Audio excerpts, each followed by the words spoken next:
নমস্কার বন্ধুরা, শুভ রাখি পূর্ণিমার আগের দিন আমি একটা ফ্রাইড রাইস তৈরি করে তোমাদের দেখাবো। ঘরে থাকা জিনিস দিয়ে আমি ফ্রাইড রাইসটা তৈরি করেছি। বাসমতি চাল আগে থাকতে সিদ্ধ করে রেখেছিলাম, অর্ধেক সিদ্ধ করে রেখেছিলাম যেমন দরকার মতো, লবণ দিয়ে সিদ্ধ করে রেখেছিলাম। এরপর কুচনো পেঁয়াজ সাদা তেলের মধ্যে লবণ দিয়ে লাল করে ভেজে তুলে রাখবো।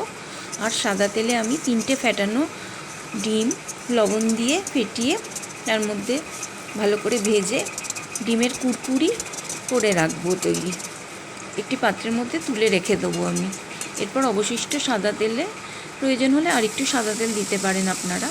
আধ ভাঙা গোটা গরম মশলা আমি 10 টাকার মতো দিয়ে ফোড়ন দেব।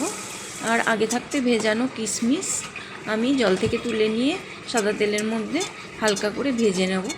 এরপর এর মধ্যে আমি সিদ্ধ করে রাখা বাসমতি রাইসগুলো দিয়ে নেড়ে চেড়ে নেব এবং এর মধ্যে আস্তে আস্তে ডিমের কুরকুরিগুলো এবং পেঁয়াজ ভাজাগুলো ছড়িয়ে দেবো।